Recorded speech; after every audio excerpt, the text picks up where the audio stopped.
It's in chart and here we're online. Hey, it's Marcus. Hey, Mark just asked me what's this hat. It's the Kansas City Monarchs hat. Okay. Hey, and there's Steve. It's from that show Monarch, the John Goodman character played by the guy from Workaholics, Anders. Yes. He wears this in the first episode, so to try to kind of explain where the name Monarch came from. Like you can't just be a cool word or cool super spy thing. It has to be because John Goodman's from Kansas City. Of course, naturally. Or it's because Fraction's from Kansas City. Interesting. Yeah. So anyway, I was trying to, me. I get baseball hats from cool shit from movies and TV stuff. So you have like a lot of Monarch inspired articles of clothing at this point. Well, you have John C. Reilly's coat, right? Oh, that's true. Yeah. I did John C. Reilly's coat, and I got Kurt's coat, and I got this hat. Yeah, look at it. Saguisag's like it's from Soul of the Game, worn by Satchel Paige and Jackie Robinson. But I think it's funny because we're all movie nerds. He's like, this is from a movie, except it's real too. Yeah. So yeah, that's probably where I come from. All this stuff. Yeah, it might be real. I don't know if Leyland Industries is real or not, but I have two of the caps. Yeah. I mean, is Kansas City even really a place? Right, exactly. Every time I hear of it, they can't decide if it's in Missouri or Kansas. So, it's clearly one of those, That'll end up being the most controversial thing we ever say on the show somehow. I don't know. Maybe. Right before I was a little late today because I just got thrown out of one of the neighborhood things because I told somebody they were an ableist shithead. And and apparently can't swear because the children. Oh my god! Wait, was this in person or online or? No, I would love to tell him in person because I would take my fun wrecker and break it over his fucking ableist shithead head. His fun wrecker. It's one of these guys that moved here from Portland and wants to tell everybody in San Francisco how it's going to be and doesn't realize that half of the Sunset is older than me. So telling somebody to get on their bike and go get their 10 bags of groceries just doesn't work when they're like, look, I need the highway open so I can get to the VA hospital. There's just so many people on so many different points of view that you can't call somebody a shithead anymore, I guess. Oh well. I mean, you can. I don't know why you wouldn't, but yes, I see your logic to that. I just I'm an adult. So I'm like, when everybody's like, oh, you're a troll. No, I'm not a troll. I'm just not afraid of calling a spade a spade. That's not a racist thing. Nobody says spade as a slur, and I'm talking about a shovel. And you, sir, right? Yeah, have shit upon your head with your opinions. So you, sir, are a shithead. See how that works? You threw me for a curveball right there for a second. Not you, sir. Yeah, I was. No. This other. I was like spades. Mark, I'm noticing you're using a different camera. What is this now? It's my phone. Oh, it's a thing where I switch my camera between my work computer and my personal computer, but for some reason, sometimes it's like, nope. Oh, interesting. Yeah. It's a different. It's not landscape. It's. Oh wait, what if I did this? Oh, there you go. There you go. Oh, it's now too you have low. to do like me. I'm like my chair's down as far as it'll go, man. I can't do it. The other way is cool. Great. The other way was cool. Oh, was it? Okay. Yeah. There we go. Yeah, you're fine. You're fine. I was just saying it was just the framing was different. It actually works because now your name is bold in black. It's interesting. See? Stand out. Bold. Oh, we got to switch Larry around, though, because he's in the same screen as his little cartoon. Oh, yeah. Good. That's cool. I don't mind. There you go. Now you look like Zaphod Beeblebrox or something. If you like, ooh, look, it's my head. Oh. Where's my towel? Yeah, exactly. Anyway, Hi, how's everyone doing? Yeah, what's going on? This week's been super crazy. Young Walker Young is finally finishing up his college applications. Oh yeah, I was gonna say it has to be pretty soon, right? Like we're Jesus. I don't know if you guys know, but back in the old days, if you had to apply to college, you just fucking filled out. Say you're applying to 10 colleges, you have to do 10 applications, right? In Sounds logical. they do this awesome. What? California do one. Yeah, in California, they do this awesome thing called the Common App, and they just assume that there's 80% of what every college is going to want to know is on this Common App thing. And so they'll get the nutsacks to read that part, but then they're interested in your 20% of like, what are you going to do at this school? Yeah, why are you specifically picking this one? Yeah, exactly. And that's awesome for Walker because he only wants to go to Chapman. So he's like, I have the answers to all these questions because I've been thinking about it ever since I saw your fucking school. So he's coming up with all kinds of shit. The coolest thing, his essay was some kind of, I forget what the prompt was, but it was like, tell some cool thing that you did where you overcome adversity or fear or something like that. And so because he's my kid and he's Mimi's kid, he has to swim the first time he swims Alcatraz, right? He's swimming with mommy. It's not his idea. He's going to do it because he wants to face something. But bad news for us, the last voyage of the Demeter was a movie. You mentioned this to me. Yes, this is so good. I said to him, he's like, what the fuck is this? It's horror. I don't like it. And I'm like, it's part of this one bit of Dracula where he's on a ship for like a chapter and they just kind of blow it off. And then he shows up and he has to swim in because everybody's dead because he ate them all. Yeah. And he's like, well, what did he do? And it's like, well, Dracula is dead, so he just jumped off the ship and like walked to shore. And he's like, what? He's like, yeah, he's walking across the bottom of the shore. So bad news for my kid. That's all he can think of when he doesn't want to care about the great white sharks, the boats that are going to kill him, drowning. Yeah. He's not worried about any of that. He's worried about Dracula coming up underneath, and he made a really compelling essay out of it. And so I don't know. That is a great representation of you two, you and Mimi Slim together. It totally was. Totally was. That's so. He's such a good kid. On my birthday card he gave me, he was like, "Daddy, I really appreciate that you set me up for success and tell me like all the mistakes you made when you were younger." And so you're putting me ahead of because I'm not doing that dumb stuff. And I was like, okay. I guess the sentiment is that yes, parents want their kids ahead of them. And I was just telling you, don't do all the dumb shit I did. Yeah, exactly. Yeah. Don't do the dumb shit. That I did. Right. That ended up with you being here. So they weren't that dumb. Yeah, no, it worked out. But like, sometimes people get in their own ways, and I want to make sure he doesn't do that. There's nothing you can do about mistakes and errors in judgment and shit not breaking your way, but you don't have to call people ableist dipshits all the time. well, you ended that perfectly right all the time. Right? Yeah. Sometimes. Joe Coy has a great comedy thing about that. He's talking about his mom. His mom like hated him swearing, but she was like, "No, you misunderstand. I hate you if you swear at me. You can go ahead and call that fucking guy an asshole over there. I don't care. Just you can say it to me, there's gonna be trouble." And I thought that was a great joke. Yeah, that's perfect. Really great. That's how I feel. Swear all you want, just that way. Yeah, that's kind of how I grew up too with my parents. Yeah. They're like, over there. Yeah, my dad was very much like, if you're gonna swear, you have to swear correctly. You can't just say, goddamn peanut butter shithead, fuck twat. Like that's no. Like swear with intention and mean it. Yeah, use the right swear. And I'm like, all right, Dad, I got that covered. That's awesome.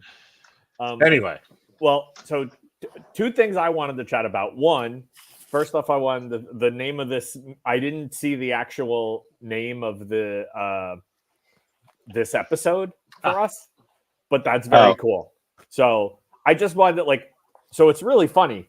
That guy is like super important. Like this isn't about him, but it's one of the books about like talking about all that stuff. Dude, I didn't realize he sculpted Mothra, King Ghidorah, and Gamera. So like it's an idea, like it's a drawing, and then he actually fucking made it. Figured it out. Yeah. How cool is that? And he was a stuntman in some of the stuff. Anyway, really cool. It's interesting. If anyone wants to borrow this book, it's so fucking amazing. What is it called? It's talking about another guy who's big in the kaiju area, but there is a little bit about what's his name? Keizo, whatever his name the guy was. Anyway, super cool. But anyway, he died of cirrhosis of the liver, so you know he died enjoying life. So but it was like what, 91? Yeah, I think it was like 89 or 90. Yeah. Old man. Yeah. But once you get up to that age, though, that's not 100% the alcohol. That's just all the there. You can get a cirrhosis that's all eating just rich, good food. Sure. Well, he wasn't. I was going to say he wasn't. You know, 90 is not bad. So right, 90 and cirrhosis is like you're just eating really well. Yeah. But the other thing I want to talk about is I saw Larry posted his rollerball costume, which is fucking phenomenal. Yeah, thanks. And it threw me down a rabbit hole about rollerball that I didn't know about. So fascinating. One, I didn't realize that it's based on a short story called Rollerball Murder, which now I have to read. Yeah. And the guy who wrote the Rollerball Murder wrote the screenplay for the movie, which is pretty cool. Huh. And then I read that the guy who wrote the screenplay for the movie also wrote Brubaker, which I didn't know. I know that. Which is a Robert Redford film. But here's the crazy part. W.D. Richter wrote the screenplay for that. All right. So the guy, I think his name is William, I forget what the name was. I wrote it down and I can't find it. But the guy who wrote Rollerball wrote the novel Brubaker, but then W.D. Richter wrote the screenplay for the movie, which is just so crazy that you wouldn't write the screenplay of the movie that you wrote the novel for. Anyway, it was a really interesting rabbit hole. And it was a weird rabbit hole. Think about that, though. The guy that we know who's like best known for like writing Buckaroo Banzai. Yeah. Well, he actually directed Buckaroo Banzai. Earl MacRock wrote it. And then he did something. He was involved with like Big Trouble in Little Trouble. He wrote the screenplay. Yeah. So that guy like fucking wrote Brubaker? Are you kidding me? Right. It's like it doesn't connect. And then it was just weird. I was like, because I went down the rabbit hole that I always go to, and it's like, oh, Rollerball. Who wrote that? And then I go look and I see who wrote it, and then I'm like, who is that? Why do I know that name? And then I see the name, and then it references off to another thing, and then another thing, and I'm just like, and then before you know it, I'm like, watching Kevin Bacon and Footloose. Very deep. That's what I love most about science fiction in the 70s that you just don't get now. And it's because everybody who does movies now like grew up in the 80s and 90s, right? So they didn't really get that cool 70s thing. But like, think about this. In 75, 76, and 77, you had Rollerball, Logan's Run, and Star Wars. And Close Encounters, too. Throw that in there. Yeah. Like, that you can't get 4 different science fiction movies, but they all have the 70s in common in that all 4 of those movies are about something, right? Right. And even Star Wars, where it's like candy coated, that's a full-on fairy tale for adults. So you can see, like, in the 70s, no matter what it turned into later, it's like, oh, here's a cautionary tale about overpopulation. Here's a cautionary tale about corporations being people. Here's a cautionary tale about, believing the fantasy, right?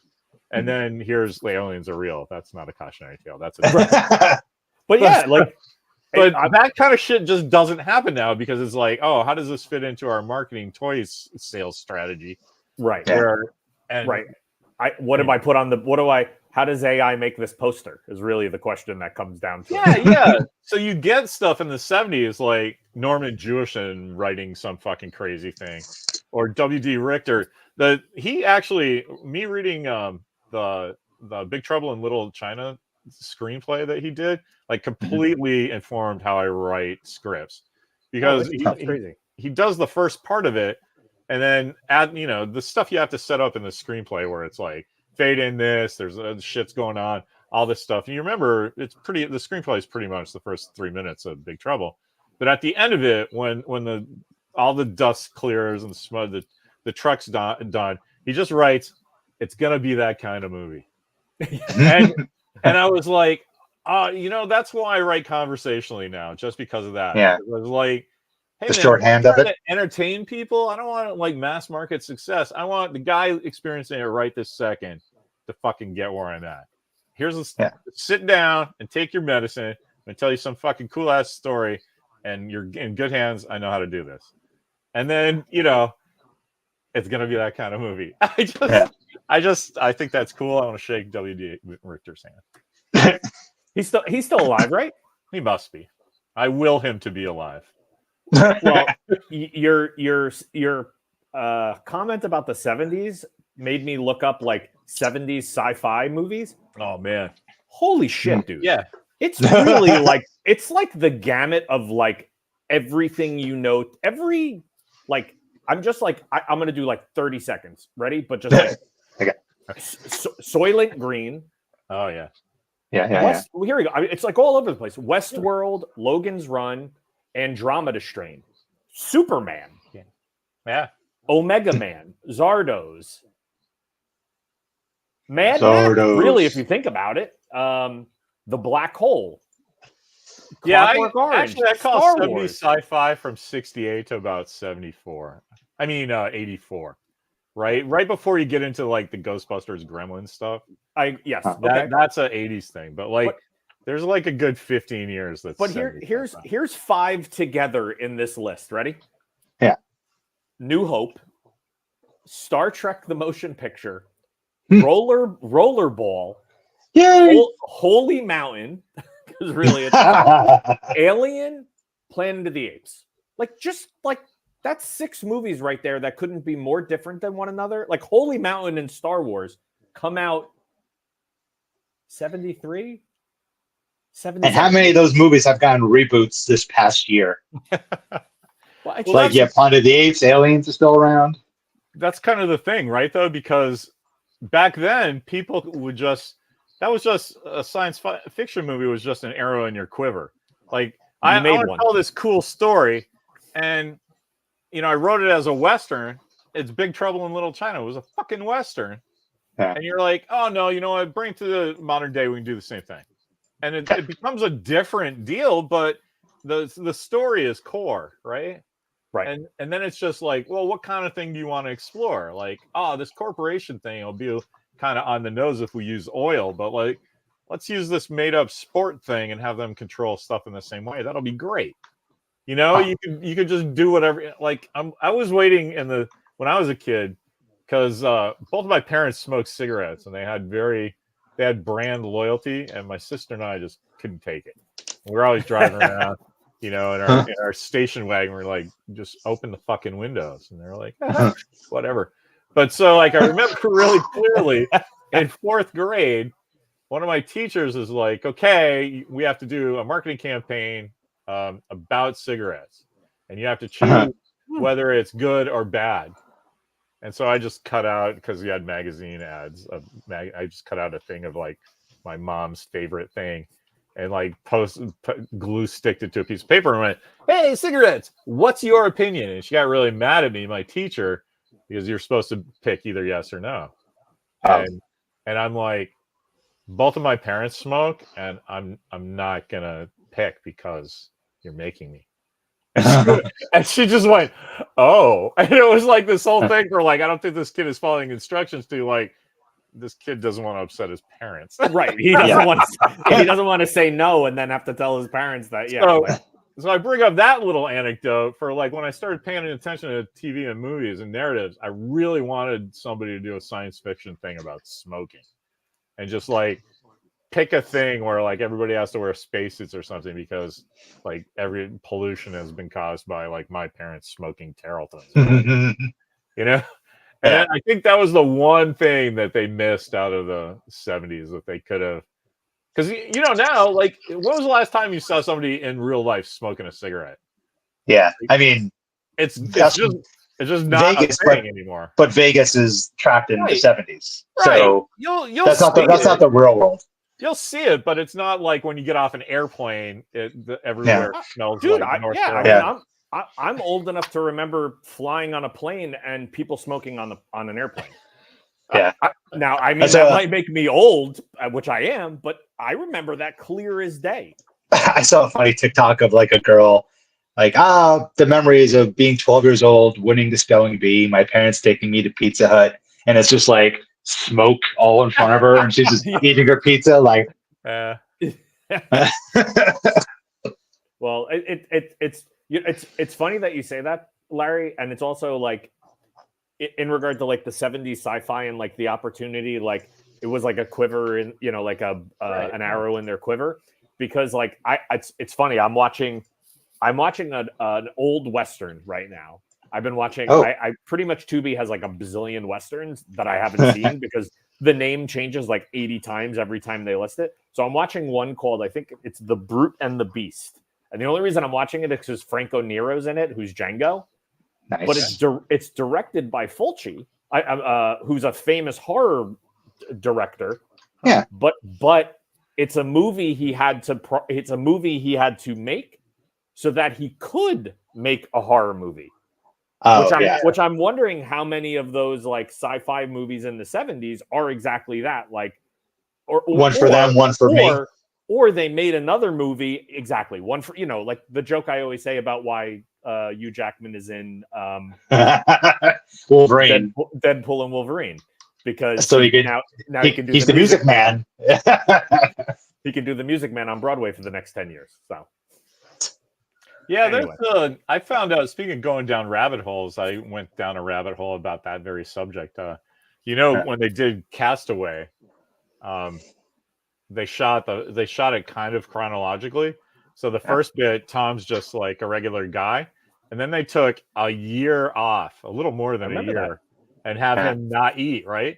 But you can't have the cast and crew not do anything for a year, right? So Zemeckis, or I think it was Zemeckis, right? He did Castaway. Somebody, whoever did it's Zemeckis, yeah. Yeah. Him and his crew just did The Hand That Rocks the Cradle while they waited Tom Hanks to just not eat hamburgers, right? So when you do that 2 years later shot, he literally, with his shirt off, he looks like he hasn't eaten for 2 years. But I knew that at the time because I thought it was cool, right?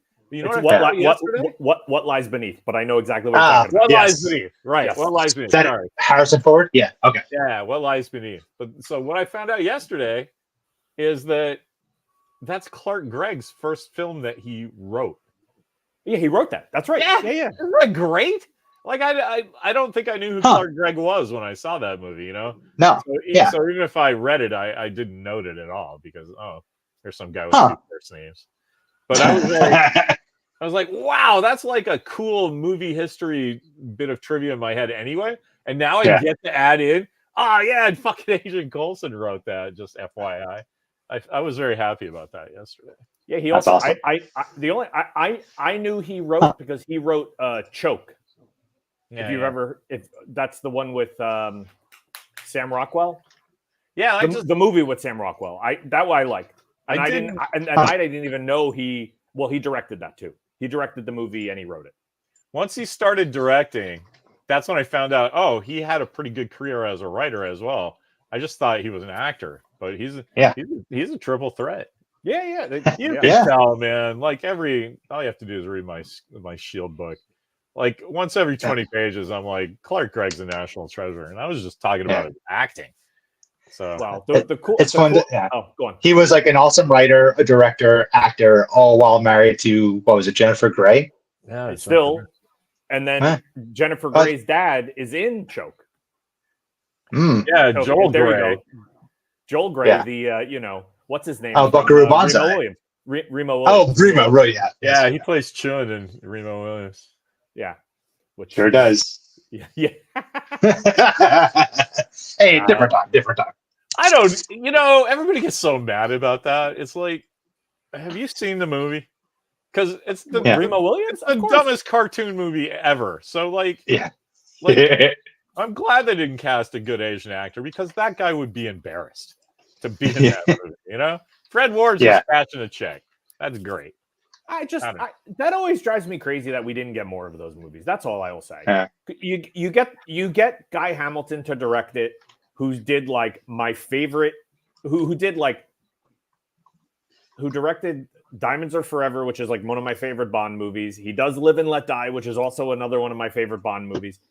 And then you give him Remo Williams, so you're just like, I got another one for you, and we only got one of those. That just drives me crazy. I don't know. Whatever. It's because they said The Adventure Begins. They jinxed themselves. It was 100% marketing because it's not even the benefit of 2020. All the fanboys knew it at the time. The second you go Remo Williams, The Adventure Begins, fanboys just go, "Fuck you!" It should have been called The Executioner and didn't go. You know, and so it's like John Carter, right? You call that fucking thing a Warlord of Mars or a Princess of Mars or fucking something cool ass shit on Mars. Everybody's gonna go, but they panic because Mars needs women. Everybody hates the word Mars, I guess. They were like, "Oh, can't say Executioner because Jonathan Livingston Seagull." It's like, yeah, except that's the guy's name, right? Yeah. They didn't call the first Indiana Jones movie Indiana Jones and the fucking Raiders of the Lost Ark until everybody got money ground. It's like James Bond isn't called James Bond, The Adventure Begins against Dr. No for the first one. They called it the fucking Executioner or something, whatever the story they, numbers. Yeah, I don't remember I don't remember the first one was. Yeah. Yeah, the one they stole from, number 13 in the series. Right. I don't even, but that's what it was. I remember I'm so quick with this because I can even tell you who I had this conversation with. My friend Todd Yakinovich, Rob Perry, who had really tightly curled hair. So when he jumped into the pool and came out really fast, his hair would not get wet. And my friend Jeffrey Scott Todd Farnham, who had two middle names and went by Jeff at school and Scott at home. And so I was like close buddies that hung out with his parents, just call him Scott because that's what his family calls him. And so he came to our house one time. We were playing wiffle ball or something, and half the kids are yelling, "Scott, do this!" And the other half are going, "Jeff, throw it to me!" And my dad's like puttering around. He's like, "What?" And he stops. He's like, "What's your name, Jeff? Scott? What's going on?" And he goes, "Both." And so then my dad goes, "Okay, both." And then we called them both for another 2.5 Called them years. both. Hey, what's up, both? Okay. Oh, there you go. Perfect. Yeah. Why do you call that part 6? Yeah, that was part of a joke, though, that just no one except Bill Cosby got. You were supposed to be standing in line and think, "Oh, what are the first 5 parts?" Oh, no, that's part of the joke. Everyone needs a Leonard Part 6. Everyone needs that movie. Very nice. You know how I am about marketing. Like, whenever you start getting really clever with titles, you lose. Never in the history of commercial art has a real clever thing. And even then, you can go out of your way to do it. Like, remember the J-Lo movie Enough? Like, all you had to do was go, that's when she was 100% overexposed. And all you have to do is write your headline, "Enough with the J-Lo already." And that movie tanks. No one goes to see it. And I thought that was going to happen with Nobody Wants This, that Netflix movie. I'm like, that's a bad one, but I guess everyone did want it, apparently. Everybody's slurping up the content now, so that kind of doesn't matter. But I would never do that. Nobody Wants This. I didn't even know what that is. All right. Is that Kristen Bell, right? Yeah, some rom-com that you can't escape from. It gets well. For me, it's because she's a sex educator, and they go to a sex toy store, and a lot of the products my company sells is in the background. Oh, there you go. Free marketing. So it's all in my face. I'm like, "Did you see? Did you see? Did you see?" I was like, "Yes." That's hilarious. You're part of the community. Hey, speaking of falling down the thing and stuff in the thing, I found back in the day, Michael Rappaport was on this TV show called The War at Home. And @ was an @ symbol, and that was their crazy special thing. And it's not streaming now. Nobody cares. It was on for like 8 years. It's just one of those things. But they had an episode at I think I told you guys this, honestly, actually. They had an episode at a Comic-Con, and their PA, set designer chick says, "Hey, we know you're a guy and you're cool, and I worked with this guy, and you lent some banners and stuff. Can you lend us some stuff?" And I was like, "As long as it comes back." And she's like, "Yeah, no, I completely understand. This is your work stuff." And so I just sent her everything just because it sounded legit. And they made a really cool bit of our set. It was cool. And I just found all the pictures that she sent. Here's some stuff of the setup, and it's on it Tuesday or whatever. And I'm like, "Thanks very much." And I just found it like a week ago. So I internet movie databased her. And like a year after that, she started as the head prop person for Jimmy Kimmel and is still working there. Oh, that's crazy. I'm like, wow, that's awesome. So you were like really cool, and you ended up doing something with your career. So nice job. Yeah, that show premiered Rami Malek. Oh, really?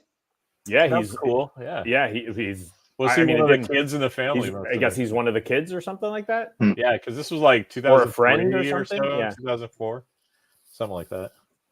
Cool. Pretty crazy. Anyway. How are there that many shows that I've just never even heard of? Still. And then you'll like it's even better when you look it up and it's like 20 seasons. You're like, what? That's their that's table. awesome.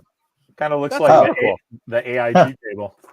But the best one was they had some cool ass whatever. There's this like cool ass Monster Attack Network banner that on vinyl that I don't even remember making. Okay. And I don't know if that came back even. Okay. They're like, this is cool. I don't know where it is. I've never That's seen funny. it before. But anyway, that was kind of cool. Did you see they casted the Green Lanterns? Yeah. The guy who they have as Jon Stewart, dude, his eyes, I'm like, he might actually be a Green Lantern. Jesus Christ. Oh, the I can't think of what his name is. I know not Hal Jordan, the other one. Jon Stewart. Yeah, So did you see Rebel Ridge? Because that's who the guy is. Rebel Ridge, yeah. Got it. Okay, so that the makes second sense. that came out, Walker and I were he was sitting on the couch, and I was in my chair in the living room, and Walker's reading his iPad, and he turns he goes, "Hey, they cast the Green Lanterns." And I was like, "Oh yeah, right on." He goes, "Oh, it's Friday Night Lights for Hal Jordan." I'm like, "Oh, that's cool. He's kind of old to get the gray hair. I get it. Like fanboys will yell, but I get that one." And I go, "Who's Jon Stewart?" He goes, "The guy from Rebel Ridge." And I drop my shorts, man, because he said that when we're watching it. He's like, "Oh, that guy would make a good Jon Stewart." And I was like, yeah, okay, I see it. Because like what you said, he has sort of like glowing eyes anyway. Yeah. And so like 10 days later, Walker was on it because they cast him. That's crazy. Well, my new theory, James Gunn will never make a DC movie. Wait, what do you mean? James Gunn will be out of DC before a movie comes out. What? Well, why do you say that? No way. I think the opposite, right? I think he gets Superman at least. Why is this taking so long? It is because I think he's rebuilding entire universe. The whole thing up. Yes, no, Steve, it's 100%. I'll tell you why. Walker's following this. The Creature Commando cartoon. Yeah. All of those characters that are voicing it have all been cast as those characters in live action for later. Yeah. So that's what James Gunn is setting up. He's Kevin Feige, but I think he's Kevin Feige, but like he has to do it in half the time. Half the time? He's taking a decade. I feel like everything's just moving so. You can't slow. count anything until Superman comes out.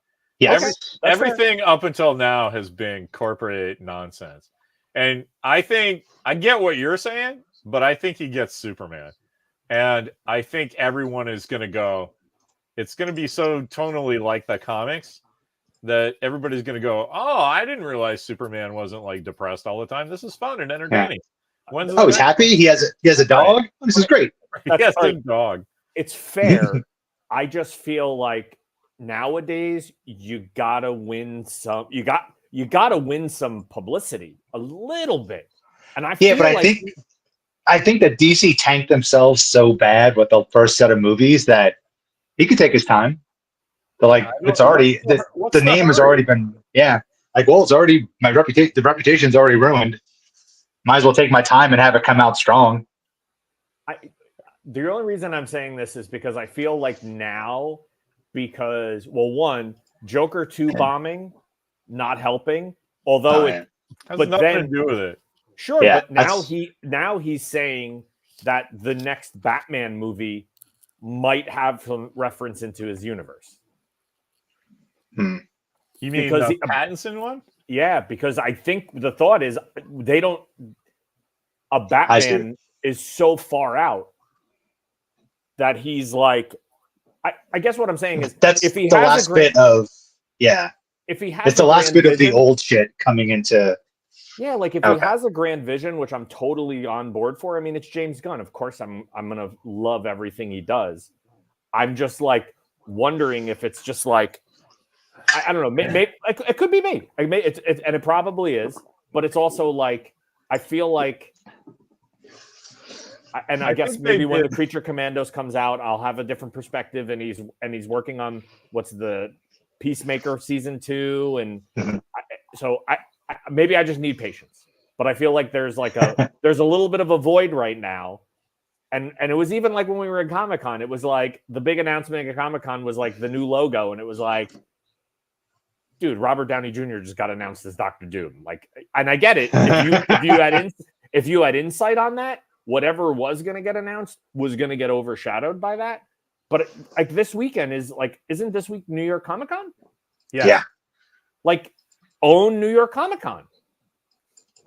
And you're not. Are you watching the press? That's why I kind of don't know where you're coming from. It's like they left all that alone at San Diego because they weren't ready to go yet. And so James Gunn and Peter, what's his name, are smart dudes. And in the old days, DC would go like, we're going to do whatever, no matter what, because we got to stay with Marvel. It's like, no, man, we're not ready yet. Throw them the logo and go, hey, check it out. And the people who fucking care will care. And then the people who don't, they're not going to care anyway because they're all sucking Marvel's dick. I think it's fine because they saw the Feige thing and they went, that's never going to happen again.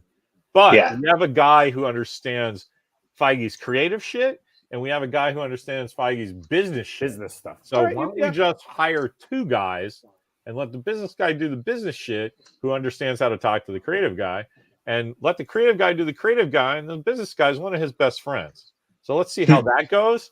And guess what? You don't care what other companies are doing at that point. You're like, let's just fucking fix our bullshit. And I think that's what they're doing. And so fanboys going, where is it? Where is it? Is awesome.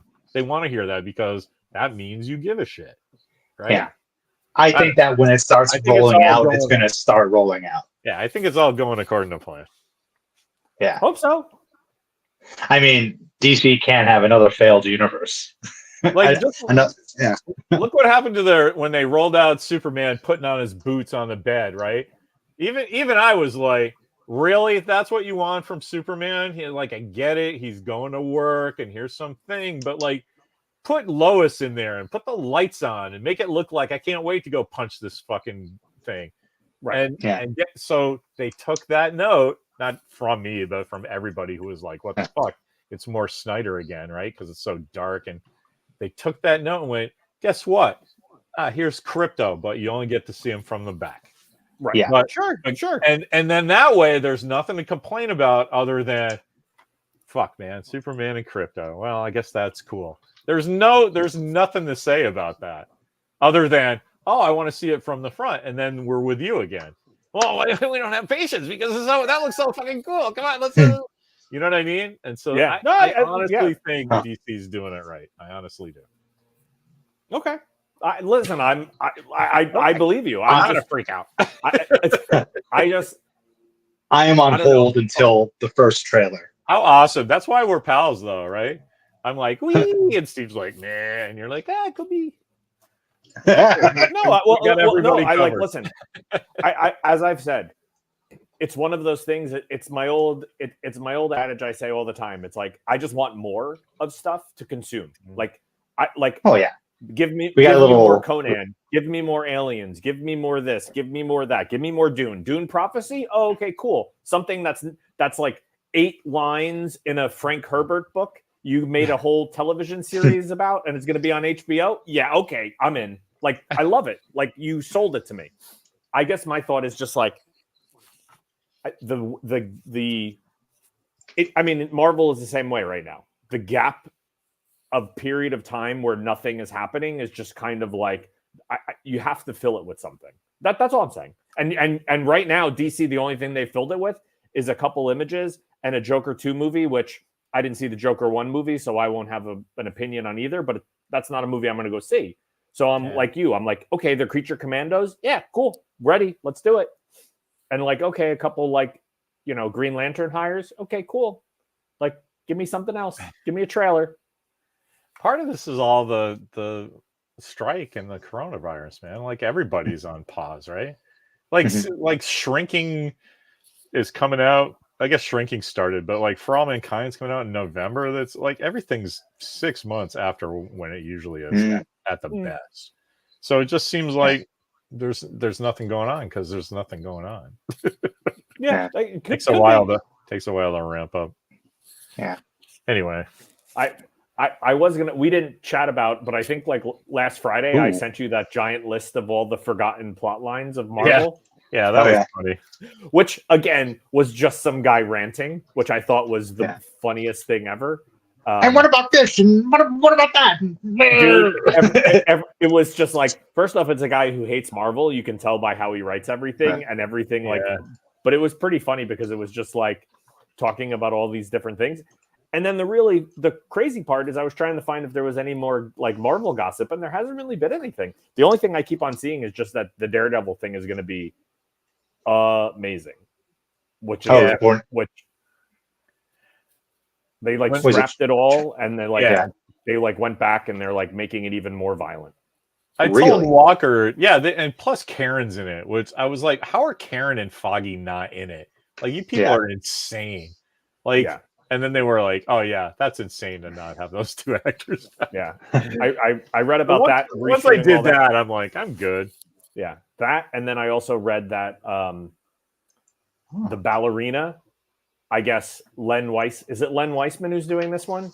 I thought was it? Yeah, whoever used to be married or I don't know if he's actually still attached to it, but I guess there was a viewing of it. Yeah, it is Len Weissman, and I guess who's the guy who owns like the John Wick universe? I forget his name. It's like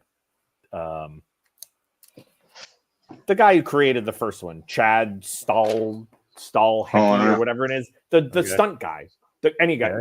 He saw the whole movie supposedly. I guess Len Weissman filmed a bunch of stuff that the guy in charge of they reshot a ton of shit for it because I guess it's not impactful enough. It's not John Wick enough. They said it was more. It was too Len Weissman. That's great. Yeah, more dead dogs. Hey, check out Saguisag says the Biz Colleen as Wonder Woman rumor. I don't even know who that is. But it's like a Star Wars chick, but the Wonder Woman rumor I love is the chick from that Glenn Powell movie Hitman. Did you see that one? No. It's a pretty good movie actually, because it's based on a real thing where this like nebbishy English teacher like coincidentally gets involved with the Houston police, and they just ask him to do this like one little thing because their undercover guy like got found out, and he does, and he's incredible at it, and they just keep asking him to come back, and so he basically spends this double life as like this nebbishy English teacher, and who crushes like solving crimes at night. and so then the act 3 they made it into a funny thing where like the girl he's after actually committed a murder and stuff like that. But anyway, there's a cool woman. She's very tall. She's about as tall as him, and she's got long dark hair. And so everybody's like, "There's Wonder Woman for you," because James Gunn keeps saying he wants someone very tall. Yeah. That's what I was looking up, and I looked up how tall she is. She's only 5'7", so I don't think she's still in the running. But he said that because I think I don't know if the article was accurate, but it was like Batman always looks up to Superman, but they both always look up to Wonder Woman. Right. And that's how it's represented in the comics, and that's what he wants. Which then I think the guy who's playing Superman's actually pretty tall. Mm. That's the thing. You're just not gonna get a woman that looks like Wonder Woman, but is 30% proportionally bigger. Because that's what he's asking, right? Right. Yeah, Well, it's like the I mean, pyramid. You can get two sides of it, but you can't get all three. Right. Just pick two, right? But the really cool part about because the guy who plays Superman is 6'4". I was gonna say, he's pretty tall. I just looked it up. But listen, sometimes I say this all the time. Sometimes he has to put it out into the world to make it happen, and all of a sudden he finds this beautiful Amazonian goddess who's like 6'7", who no one's ever seen, who's been like walking around in Brazil. Do you know what I mean? Yeah. Let's go for that. Oh yeah, Agree. I'm down. Cast the check. Caster. Yeah. Anyway, but that's cool. I did see that stuff. I'm more along the lines of looking like when I read that, it was like, well then, like, why don't you just make Ben Affleck Batman again? I mean, that's when I started reading these rumors. I was like, what's wrong with Gal Gadot? I mean, I get it that you don't want to be associated with Snyder stuff, but like, you got a perfect Wonder Woman right there. I mean, yeah. I go on. I don't get it. But you know, imagine they bring back Matt Ryan as Constantine. Like that's the only thing that somehow makes it into the DCU after all these years. That's the only thing of everything. Yeah, that's the one constant, and it's because Matt Ryan himself is actually magic. Yeah. Or who was the guy that they had to play Martian Manhunter? The guy from MASH. It was Charles Emerson Winchester. That one. No. In the movie, remember? I think he was he in Strictly Business? Yeah. Because he was the like army guy who it was like a deleted scene that you find out that he's Martian Manhunter. Yeah. Anyway, I don't know. I thought that'd be the Martian Manhunter in the Supergirl show. You're not talking about that guy. No, they did a Martian Manhunter in the Justice League movie. In the Snyderverse. Yeah. Yeah. Which it was a guy who was in Man of Steel. They ended up I'm with Saguisag. What are you people even talking about? Remember when Zack Snyder's Rebel Moon was going to be the next big thing? Remember that? I remember it was for me. I remember when we didn't finish the first part, and like no one asked me when the second part came out, so I didn't tell them, and I didn't care.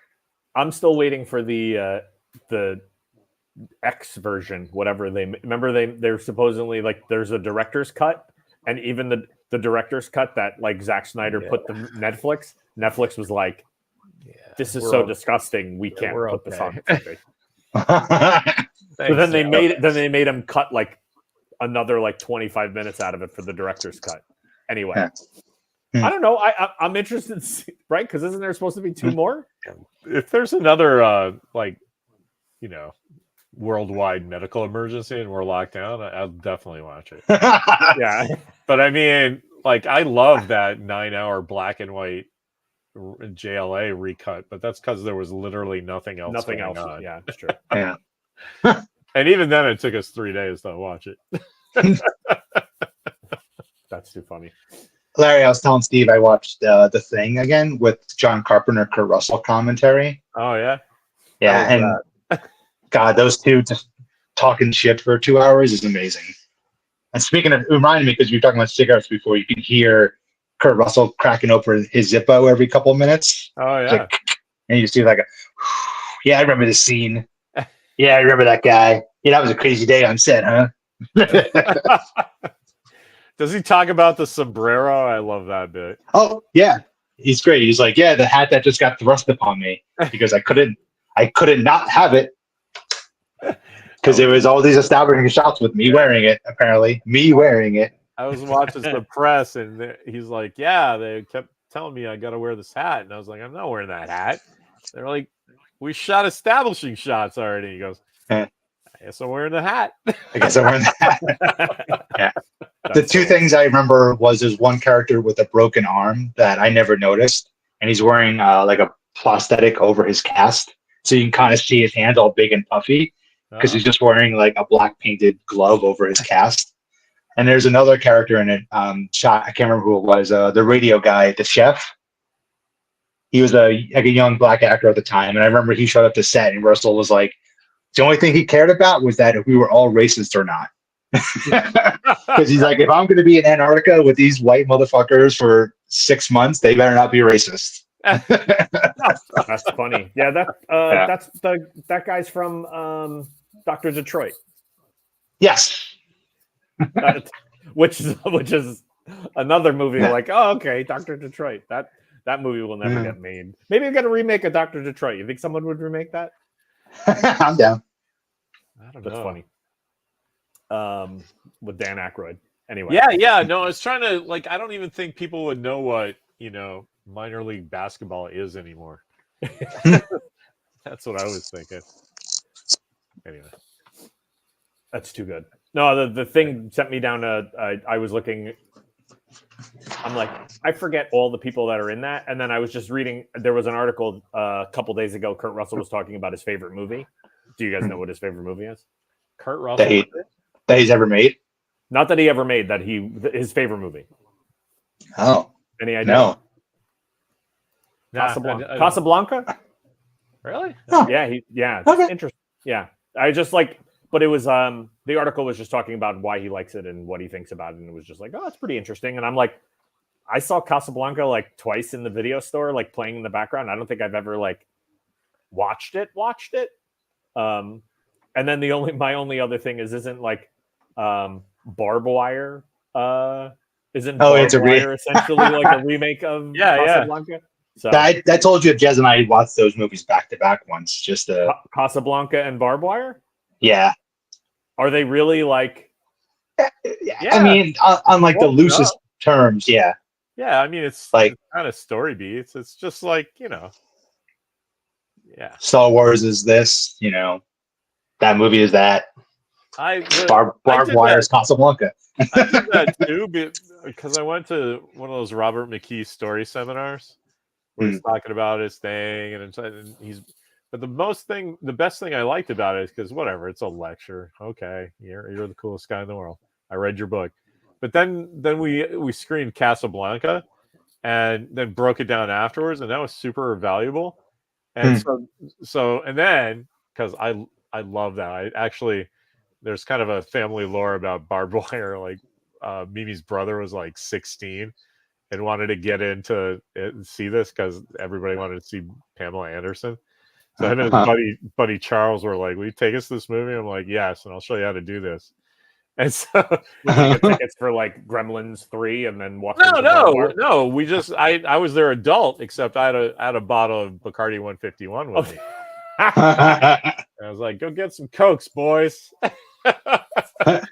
And then I'm not going to be doing this. I'm your designated driver, and you're not drinking this whole bottle by yourself. But anyway, we're going to enjoy this film, and so we did. And every once in a while, that comes up. That's cool. Yeah, my favorite thing about Barbed Wire is that the guy who directed it is essentially the guy who does all the action stuff in Aliens 3. So every action scene in Aliens 3, it's not David Fincher, because David Fincher doesn't really film action. It's all. I see. I don't remember what his name is, but it's just kind of funny. I don't know. Anyway,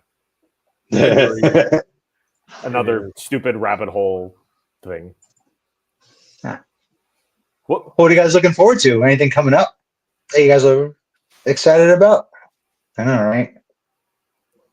I'm really looking forward to For All Mankind. I want that fucking show to be out. I really hated the last season on Mars. Is this a real transitory thing? And it didn't address some shitty characters. You guys watch it, right? No. Yeah. Well, I haven't seen the last season yet. Yeah, it's a big bore fest. Nothing happens. And the stuff that happens doesn't make any sense for how they set it up. And so I'm giving them one more season. If they jump ahead and everything's, they just went too fast to Mars. I could have used another season where stuff was going on the moon. It doesn't make sense that 7 years after you start a moon base, you have a fucking community called Happy Valley on Mars. And it's on top of it. I can see it if you dug underneath, right? Then the actual soil of Mars is stopping the radiation. But they're all just in their little, Matt Damon tents. And it's like, maybe if you said you showed a scene with all these things, like AI is generating fucking bricks or something for you to build something. But it's just like, hey, CG, look, it's a thing. Let's just keep going now. And I'm like, no. The first 2 seasons were like some pretty hard science with like exciting, speculative things. Okay, you can swallow, it takes 18 hours to get to the moon or something. You can swallow that as long as everything else is kind of cool, but this is just magic now. Yeah. And I remember the one thing where they introduced electric cars maybe like 20 years earlier because of all the innovations that they had at NASA. I was like, oh, okay. Small little thing you see in the background, someone plugging their car in. Yeah, I love stuff like that. Like they have cell phones in the early 90s. Like, stuff like that is kind of, I like that. But, the other stuff, you kind of get that. But when stuff is structural for like, okay, now we have a base, the main set that this is taking place is going to be Mars. It's like, that kind of has to make sense. It's not like they just went to Tennessee for this season, right? Oh, they like that. Anyway, I didn't like it because it just went too fast. They had like, at the end of the season, they had like a slave revolt. Like, really? Oh, okay. Like, it just seems really quick. When does that go back? When does that back on? I think it's November. Oh, interesting. Yeah. Huh. Anyway, they're getting on the outside of. There's only a couple of guys left from the first season cast. Well, they're all in their like 80s. What's his name? Joel Kinnaman's not in it anymore, is he? Yeah, he is. He still is. Yeah. I think he's gonna die this year because he's like mid 80s right now, and he can't go back to. They said he can't go back to Earth because the gravity will just crush him. Oh, interesting. Yeah, so he's spending a lot of time on Mars right now. But I called this. I thought it should have been the last thing of this season. Is just have his gravestone. Yeah. Oh, Admiral Ed, whatever, retired, born Earth, died Mars, Happy Valley. that's pretty cool. Hi Bob, just have Hi Bob on his gravestone. Oh, that's awesome. Call it Hi, Bob. day. Yeah, call it a day. And then he's the first guy to die on Mars. I think that would be cool. But they did a thing like, oh look, it's the future. Let's play a song from the 90s. Fuck you. Sabotage, right? Right. It's always that. Jesus Christ. No, Saguisag hit a couple, like Skeleton Crew. I forget that comes out in December, so that'll be looking forward to that. Oh, nice. Absolutely. I'm mostly interested to see what the costumes look like. That's one that I'm interested to see because I feel like it's going to be straight out of like the Disney park. The I don't know. I feel like they've really mastered the background, the look. Yeah, the look is really good right now in the Star Wars universe. Yeah. And then go on. The Electric State. Yeah, I enjoyed that trailer. I like the 80s. That's Millie Bobby Brown, Chris right? Pratt. Yeah, and Chris Pratt. And Falcon. Robot war in the 80s progresses technology but slows it down. I don't know. It's Netflix though, right? It is, right? Who's directing? Oh, it's the Russos. It's the Russos. There you go. That makes sense. I'm like, what's the Boba Fett rant he was talking about? The bonus material. Huh. I don't know. We'll see. Explain yourself. Yeah, my big thing is I'm sure no one cares, but the SpongeBob, they're doing a SpongeBob holiday movie, but it's stop motion. Oh, no way. So I thought that was pretty cool. I think they just showed some of the stuff at Comic-Con this week. Boba Fett rants from All Mankind. I'm gonna have to find that. Oh, nice. That's cool. They had a rant from Comic-Con? Oh, the New York. No. SpongeBob stop motion. They showed a little thing from New York Comic Con. They showed a clip of it, and it looks like the old like Rankin and Bass, but it's like SpongeBob and the SpongeBob stuff. So I don't know. I love when someone goes like, again, like animation is wonderful, but like if you have people that can still do like the practical, like have you ever seen like Kubo or any like Coraline? Yeah. That stuff is just like I forget the company is like Leica. But I don't think that's who's doing the SpongeBob thing, but because it's the 25th anniversary of SpongeBob. 25th anniversary of SpongeBob. That's nuts. It's nuts, Steve. Have you seen that Leica ad that they do? They did a thing where a monkey travels through like a small environment, but they show the hands like moving it. Moving it like as it goes in, there's like guys' hands going in. I was like, wow, that's super effective ad. Yeah, I think that is from Kobo in the that movie. Yeah, Kubo. Yeah, that on the bow of the ship. But the cool thing about that ad is that they had to do the movie, and then they just left that set and like did the ad, and it still took them like 18 hours to do this. 7-second spot. Yeah, and I was just like, man, that's really cool because you have to shoot it without the hands for the movie, right? Yeah, get one with Bob's hand every once in a while and get them. Oh, right, yeah, like there's another camera, right, yeah. That's crazy. It's kind of cool. Yeah, cool. All right, gents. What do you think? Yeah. Another episode in the books. I'm going to get my iPhone 16, so look out. Oh, yeah. Oh, buddy. It's got LiDAR scanning, so I'm going to get really good at my 3D printer because I'm make sure you I was going to say make sure you update your watch. It's gone. Yeah, because I think is this the first one that's not going to be backwards There's one. I'll send you you give me something to ask the guy because all I hear is like, "Hey man, my wife got me the 16 Pro because I wouldn't shut up." Because that's what happened. I get like, "Oh, here's the first iPhone," and then I get the 8, and then I get the 16. So I figure I'll be getting the like 32 at some point. Yeah, I don't get the new ones all the time. I don't know what version of the watch you have. Just when you go in, the first one, I would just ask and just say, I totally am. There's some rumors that it's not pairing up with the Pro. If you get the 16 Pro or Pro Max or one of them, of them. They were talking. The only reason I bring it up is they were talking about it at work today. So, well, that's good. You'll make me sound like I'm involved in the know. Awesome. Well, all right, buddies. Guys. That was always a pleasure. Awesome. Thanks everyone for listening. Yeah. Bye, everybody. Good talk.